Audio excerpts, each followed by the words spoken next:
Welcome to mega debate. నా పేరు Rahim. Middle ఈస్ట్లో వార్ అయితే తారాస్థాయికి చేరింది. ఇటు ఇరాన్ ఇజ్రాయెల్ యుద్ధంతో పశ్చిమాసియా దేశాలు అయితే వణికిపోతున్నాయి. దీని ప్రభావం ఉన్నటువంటి ఇటు గల్ఫ్ దేశాల మీద కూడా ఎక్కువ ప్రభావం కనబడుతూ ఉంది దీనికి సంబంధించి. ఇదంతా ఒక ఎత్తు అయితే అసలు యుద్ధం ఏ స్థాయికి దాదాపు మూడో ప్రపంచ యుద్ధానికి దారి తీసిద్దా అనుకునే పరిస్థితుల్లో అలాంటి వాతావరణం అయితే ఇప్పుడు కనబడతా ఉంది చాలా క్లియర్ కట్గా. ఎందుకంటే ఇప్పుడు ఇరాన్కు సపోర్ట్గా ఇప్పుడు చైనా కూడా రంగంలోకి దిగింది. ఇప్పుడు ఈ చైనా రష్యా కేవలం సైనిక సహకారం ఇస్తాయా ఏందనేది కూడా భవిష్యత్తు తేలబోతుంది.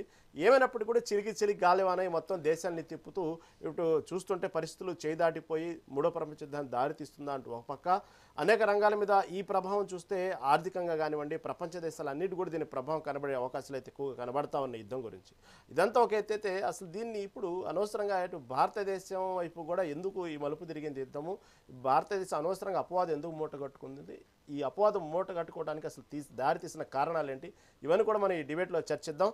ఈ డిబేట్లో మనతో పాటు ఇప్పుడే జాయిన్ అయ్యారు ప్రముఖ వింగ్ కమాండరు మంతెన జగన్మోహన్ గారు, అదేవిధంగా బీజేపీ నాయకులు ఫణీంద్ర గారు, అదేవిధంగా ప్రముఖ విశ్లేషకులు పుల్లారావు గారు మనతో పాటు జాయిన్ అయ్యారు. మొదటగా మనం విశ్లేషకులు పుల్లారావు గారి దగ్గరికి వెళ్దాం, పెంటపాటి పుల్లారావు గారి దగ్గరికి. పుల్లారావు గారు నమస్తే అండి. నమస్కారం. పుల్లారావు గారు, ఇప్పుడు ఈ ప్రస్తుత పరిస్థితులు చూస్తుంటే ఇప్పట్లో వార్ అయితే ఎప్పుడు ఆగిద్దా అనే పరిస్థితులు అయితే ఇప్పట్లో ఎవరికి అర్థం కావట్లేదు. సహజంగానే వారు మొదలయ్యేది తెలుస్తుంది కానీ అంతం ఎప్పుడైంది అప్పుడే తెలిసేటువంటి పరిస్థితులు ఎవరికి తెలియదు దాదాపుగా.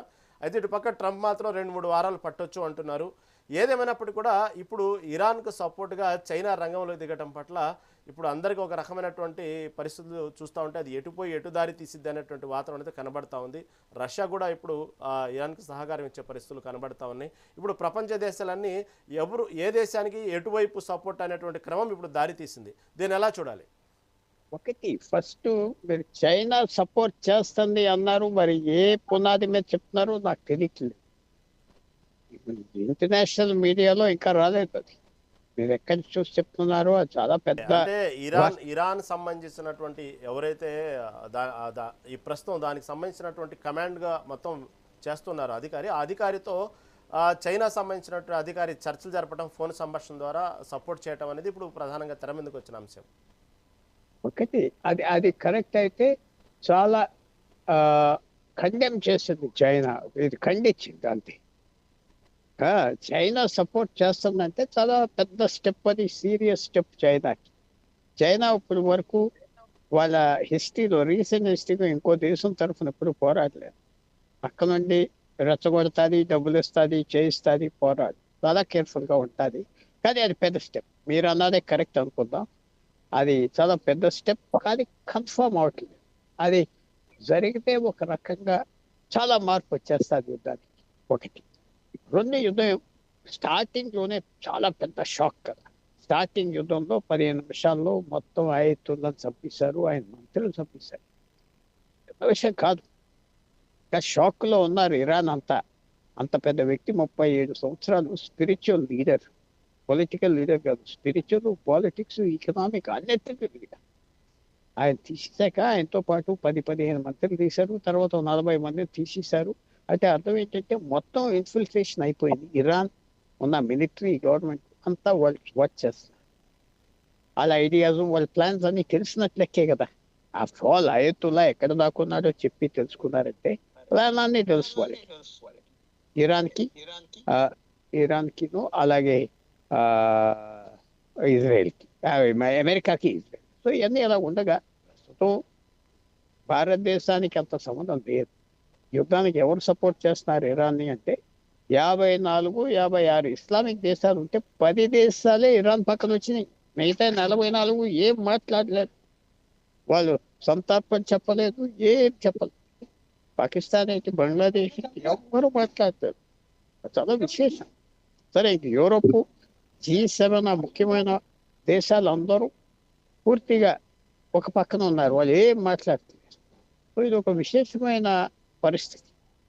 ఇది ఇరాన్ ఎన్ని రోజులు ఫైట్ చేస్తుంది ఇలాగంటే అందరూ అక్కడ ఉన్న మన మిలిటరీ కమాండర్ గారు చెప్తారు, డెడ్ హ్యాండ్ పనిచేస్తుంది ఇంకా. ఎందుకంటే ఈ ఆర్డర్లన్నీ అయతుల్లా ఖమేనీ చనిపోకముందు పెట్టింది. యుద్ధం బ్రేక్ అవుతే ఇలా చేస్తాం, అలా చేస్తాం. సో చచ్చిపోయిన అతను చెయ్యి ఇంకా పనిచేస్తాం. ఎన్ని రోజులు పనిచేస్తుంది చెప్పలేదు.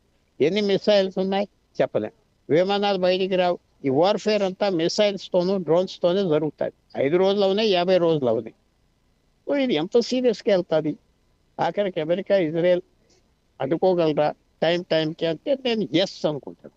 మిలిటరీ ఎక్స్పర్ట్స్ ఎవరు జ్యోతిషం చెప్పరు, కానీ ఎస్ అనుకుంటున్నాను. ఎందుకంటే ఇరాన్కి ఎంత ఉండినా ఇక్కడ ఈ దేశాలు ఇక్కడ పుల్లారావు గారు, ఇక్కడ ఎవరైతే రక్షణ మంత్రిగా బాధ్యతలు తీసుకుంటున్నారో వెంటనే సాయంత్రానికి వాళ్ళని ఇజ్రాయెల్ దాడి చేసి చంపేస్తాం. ఒకళ్ళ తర్వాత ఒకళ్ళని ఎవరైతే బాధ్యతలు తీసుకున్నారో, నిన్న తీసుకున్న బాధ్యతలు తీసుకున్న అతను కూడా సాయంత్రానికి అతన్ని లేకుండా చేశారు.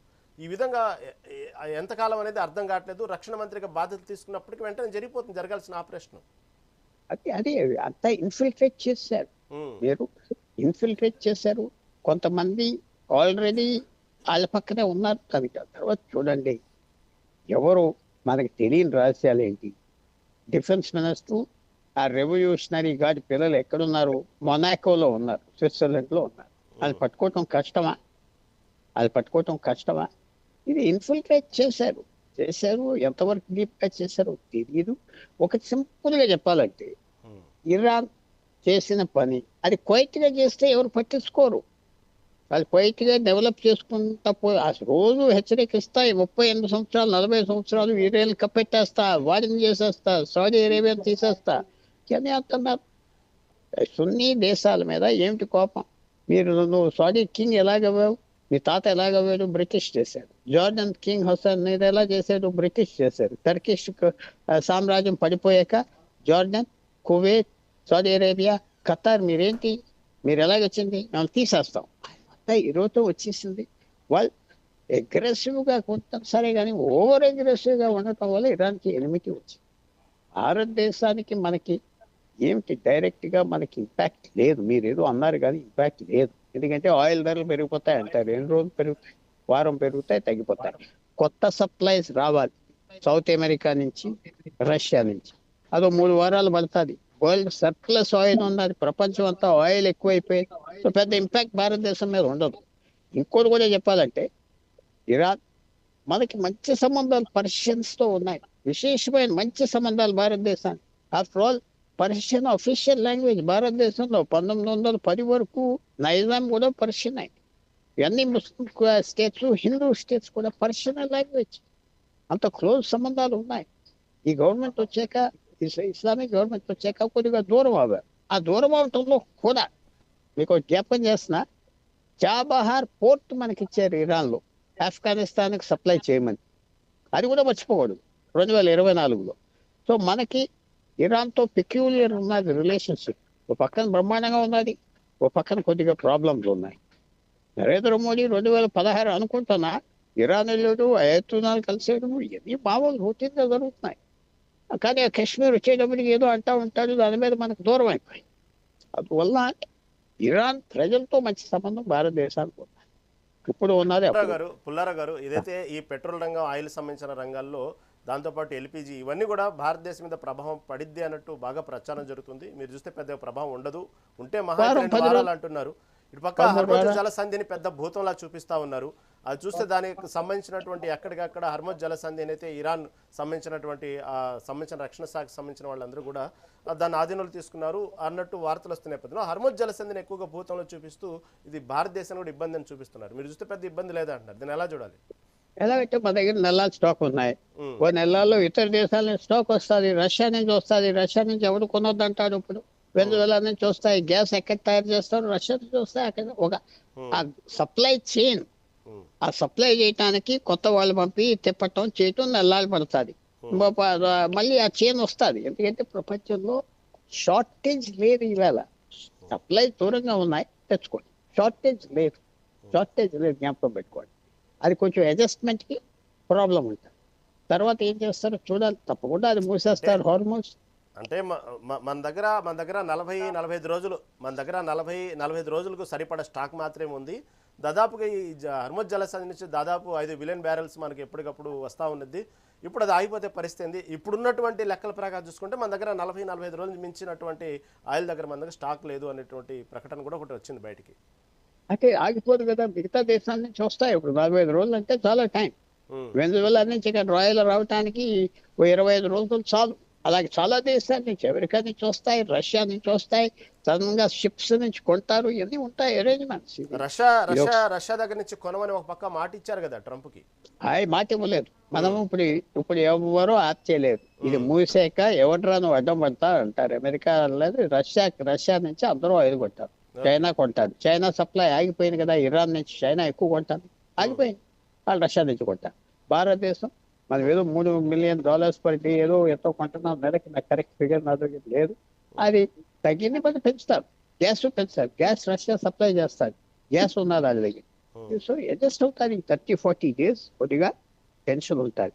యుద్ధం 30 రోజులు ఉంటుందా?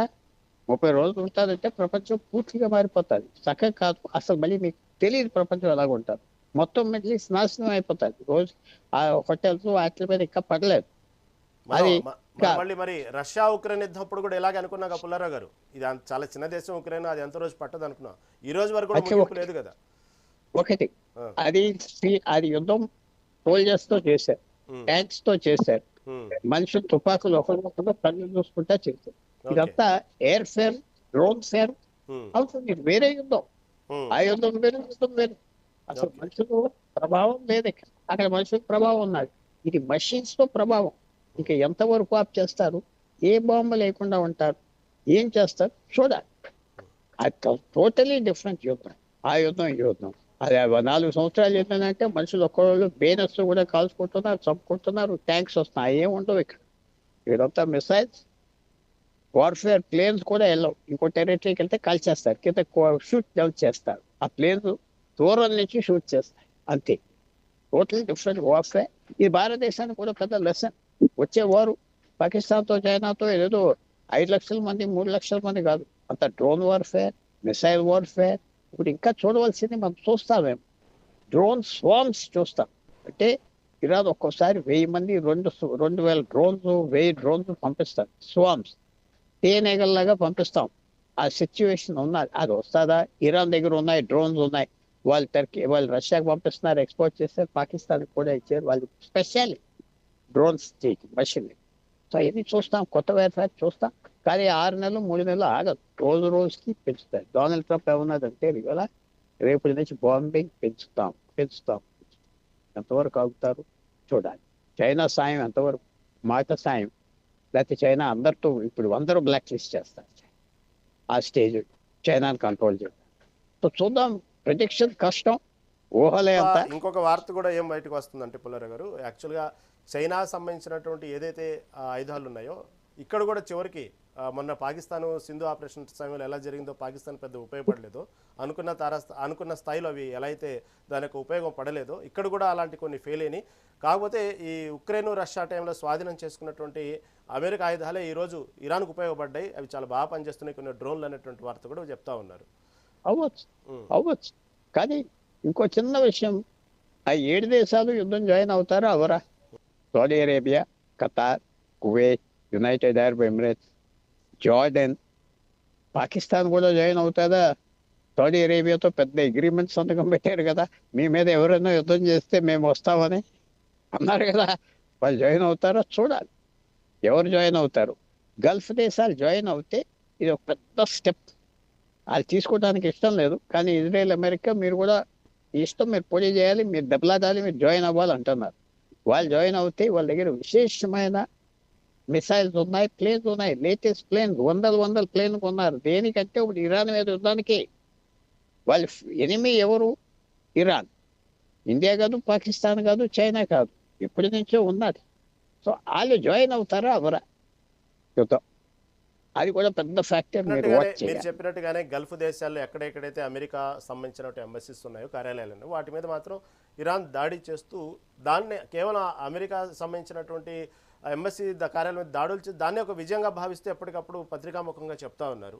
దానికే కొన్ని చూస్తే దుబాయ్ ఇటు కొన్ని చోట్ల కూడా కొంతవరకు డ్యామేజ్ అయ్యి, కొన్ని మంచి వాల్యుబుల్ సంబంధించిన ఎయిర్పోర్ట్స్ కానివ్వండి డ్యామేజ్ అయ్యి, అయినా కూడా వాళ్ళు వేచి చూసే దూరంలో చాలా పేషెన్స్ కానీ వార్నింగ్ ఇస్తున్నారు. కానీ మీరు చెప్పినట్టు స్టెప్ తీసుకోవట్లా. ఒకవేళ స్టెప్ తీసుకుంటే మాత్రం పరిణామాలు వేరేగానే ఉంటాయనుకోవచ్చు. ఆ, చాలా చాలా వేరేగా ఉంటాయి. ఈవేళ సౌదీ అరేబియా, ఖతార్ అందరూ అనుకునేవారు ఇన్ని $ట్రిలియన్స్ సామాన్ దేనికి కొనుక్కున్నారు, దేనికి కొనుక్కున్నారు? ప్లేన్స్ వాళ్ళకి పైలట్స్ కి ట్రైనింగ్ ఇవ్వటం అన్నీ ఉన్నాయి. మోస్ట్ మోడర్న్ ఎక్విప్మెంట్ ఉన్నాయి. ఇది వాడతారా, అది ఊరికనే షోకు పెడతారా? వాడికి ఒకసారి దిగితే మాత్రం పెద్ద చేంజ్ వస్తుంది మొత్తం మిడిల్ ఈస్ట్.